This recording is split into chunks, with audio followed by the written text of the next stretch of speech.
नमस्कार, आप देख रहे हैं जन एक्सप्रेस, आपके साथ में आंचल श्रीवास्तव। आज की सबसे बड़ी और चौंकाने वाली खबर पश्चिम बंगाल से, जहां सियासत अब सिर्फ आरोप प्रत्यारोप तक सीमित नहीं रही बल्कि सीधे हिंसक धमकियों तक पहुंच चुकी है। मालदा में तृणमूल कांग्रेस के जिलाध्यक्ष अब्दुल रहीम बख्शी ने मंच से ऐसा विवादित बयान दिया है जिसने राजनीतिक हलकों में भूचाल ला दिया है। उनके शब्दों से तालिबानी अंदाज साफ झलकता है। उन्होंने भाजपा नेताओं को धमकाते हुए कहा है कि अगर बंगाल के खिलाफ आवाज उठाई, अगर बंगालियों को रोहिंग्या कहा तो उनके गले में तेजाब डाल देंगे और आवाज हमेशा के लिए बंद कर देंगे। जी हाँ, आपने सही सुना, मंच से तेजाब डालकर गला जला देने जैसी बात कह दी गई। और यही नहीं, उन्होंने ये भी चेतावनी दी है कि अगर भाजपा कार्यकर्ता या नेता इलाके में आए तो उनका बहिष्कार किया जाएगा और उनके झंडे फाड़ दिए जाएंगे। मालदा के मालतीपुर विधानसभा क्षेत्र के इनायत नगर में ये पूरा विवाद खड़ा हुआ है। यहाँ ब्लॉक तृणमूल कांग्रेस की तरफ से एक विरोध रैली का आयोजन किया गया। रैली का मकसद था कि बांग्लादेशियों पर दूसरे राज्यों में हो रहे हमलों और बंगाली भाषा के अपमान के खिलाफ आवाज उठाना। लेकिन इस दौरान जो शब्द जिलाध्यक्ष अब्दुल रहीम बख्शी ने बोले हैं, उसने पूरे माहौल को बदल दिया। आपको बता दें कि इस रैली में स्थानीय विधायक, जिला परिषद सदस्य और कई बड़े नेता मौजूद थे। यानी कोई निजी बातचीत नहीं थी, बिल्कुल खुले मंच से जनता के सामने कहा गया है। रहीम बख्शी ने भाजपा विधायक शंकर घोष का नाम लिए बिना निशाना साधते हुए कहा है कि अगर कोई बंगाल से गए मजदूरों को रोहिंग्या या बांग्लादेशी कहेगा तो उस पर तेजाब फेंक दिया जाएगा।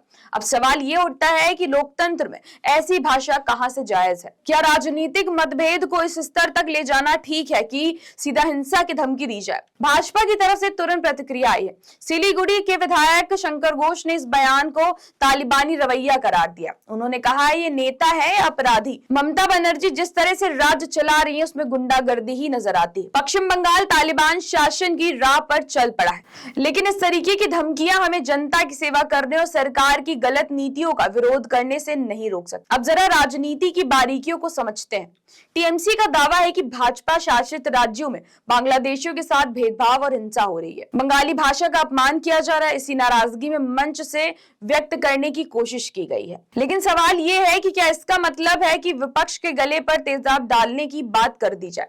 लोकतंत्र में भाषा की मर्यादा सबसे अहम होती है, लेकिन बंगाल की राजनीति में पिछले कुछ समय से मर्यादा की हद टूटती दिख रही है। कभी भाजपा की तरफ से उकसाने वाले बयान आते हैं तो कभी टीएमसी नेता हिंसक धमकियों तक चले जाते हैं। ऐसे माहौल में सबसे बड़ा नुकसान होता है जनता का, जो असली मुद्दों से भटक जाती है।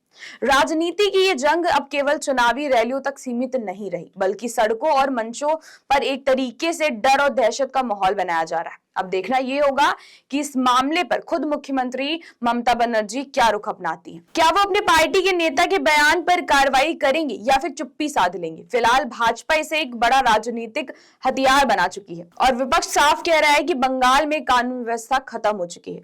क्या पश्चिम बंगाल की राजनीति विचारों की लड़ाई है या फिर ये सीधे धमकी और हिंसा की राह पकड़ चुकी है? जनता को तय करना होगा कि लोकतंत्र में किस तरह की राजनीति चाहिए, संवाद की या फिर धमकी की। तो ऐसी देश और दुनिया की बड़ी खबरों पर नजर रखने के लिए आप जुड़े रहिए जन एक्सप्रेस के साथ। नमस्कार।